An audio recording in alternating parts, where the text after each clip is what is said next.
3 months ago, before the effects of COVID-19 were really felt in the US and many other countries around the world, Tesla released its first quarter earnings figures for the year. At the time, Tesla met Wall Street expectations for revenue and exceeded expectations for earnings, turning a small profit of 9 cents per share using the GAAP accounting method. While its Chinese gigafactory had been forced to close down for more than a month because of the effects of coronavirus in China, Tesla had managed to fare far, far better than many other automakers during the same quarter. Back then, on April 29th, Tesla was trading at a heady $800 per share. Today, it's nearly double that, closing at $1,592.33. And tomorrow, it's likely to go up like a balloon because Tesla has just released what amounts to being a thoroughly impressive second quarter earnings report. Despite the challenges of COVID-19, an impending global recession, and uncertainty over just how bad things will get as coronavirus continues its reign of terror, Tesla beat every expectation of Wall Street analysts. It reported its fourth straight quarter of profits, and much more. So let's get stuck in with those figures, as well as share some of the snippets we learned from the Tesla earnings call. Traditionally in the past, when we've covered Tesla's quarterly earnings on this channel, we've tended to cover production and deliveries first, and so we will here. And were it any normal quarter in any normal year, we'd frankly be a little disappointed with the figures. But in this case, I think we should be super impressed. In total, during Q2, Tesla produced 6,326 Model S and Model X combined, and 75,946 Model 3 and Model Y combined. This represents a 59% and a 13% drop respectively over the first quarter, and an overall reduction of 20% fewer cars in the second quarter when compared to the first. Yet, we need to remind ourselves that Tesla's Fremont factory was closed all the way from March 23rd through until mid-May, or at least it was closed for regular production line stuff. Essentially, Tesla didn't make a single car in Fremont from the start of the second quarter until nearly halfway through it. A 20% overall reduction in vehicle production when compared to the previous quarter, and a 5% reduction compared to the same quarter last year, in those circumstances is frankly astonishing. During the second quarter, Tesla managed to deliver 90,891 cars in total, which was actually up 3% over the first quarter. The lion's share of these were, of course, Model 3 and Model Y deliveries, with Model S and Model X only accounting for 10,614 of those cars. Because Tesla delivered 8,619 cars more during the quarter than it actually made, its global inventory dropped from 25 days worth of cars at the end of the first quarter to 17 days worth of cars at the end of the second. This isn't necessarily a bad thing though, as Tesla can keep a lean supply of cars, and this means it's going to have less of its funds tied up in stock. And in the coming months, Tesla is going to have a fair few number of projects to spend money on. Before we detail those though, let's look at some of the other statistics from Tesla's earnings report. In addition to the cars made and delivered, Tesla deployed a total of 27 megawatts of solar projects during the quarter and 419 megawatt hours of energy storage products. Solar figures are down 23% on last month, while storage deployed is up a massive 61%. And if you think about it, that actually makes a lot of sense, since many of Tesla's solar products end up on residential roofs, which, because of COVID, are not being installed as quickly as they might otherwise be. But Tesla's energy storage products, well, they also include large-scale storage products, in addition to those residential units. And those large-scale projects have been deployed throughout the quarter, especially as some of them are in countries that are less heavily hit by COVID than the USA and haven't suffered a slowdown. Most importantly, Tesla's Megapack storage products turned a profit for the first time in the second quarter. Since Tesla's energy storage business, which actually includes its AutoBidder energy trading platform, is expected to expand to be as large, if not larger, than its automotive portfolio in terms of revenue, this is very important news indeed. Despite COVID, we learned through the earnings report that Tesla managed to increase the number of supercharger sites throughout the world by around 6%, while also expanding its store, service, and mobile service provision by a total of 2%. Which brings us to those numbers.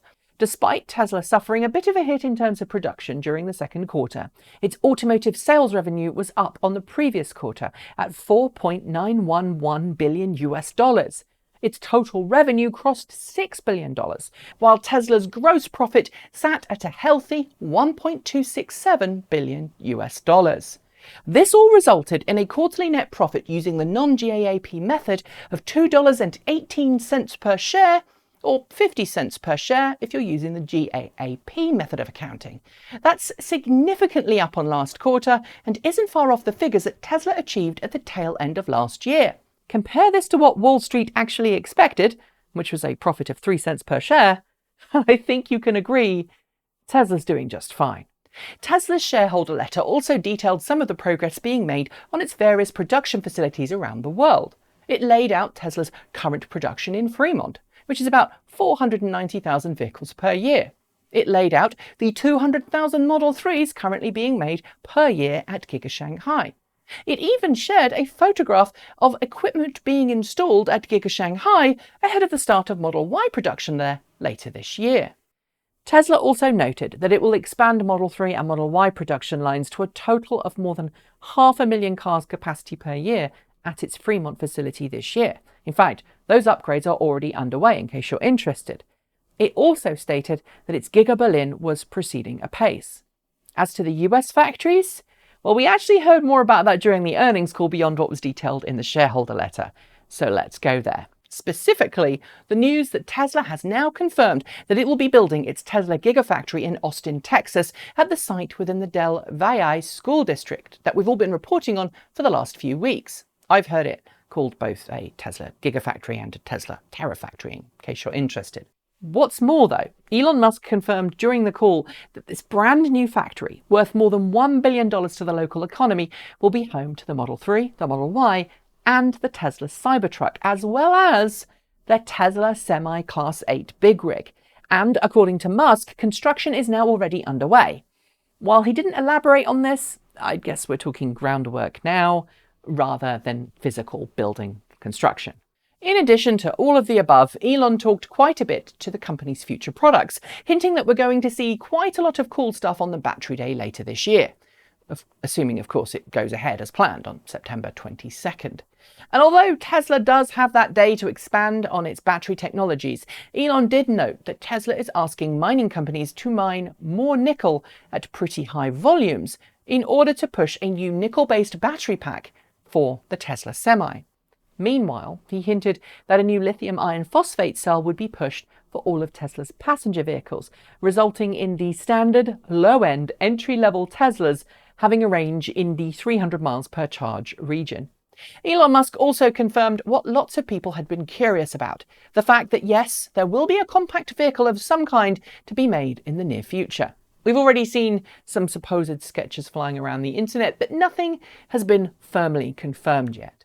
As for the final vehicle that we do know is coming, the second generation super high performance roadster, well, that, says Elon Musk, could be made in California in the next year to 18 months.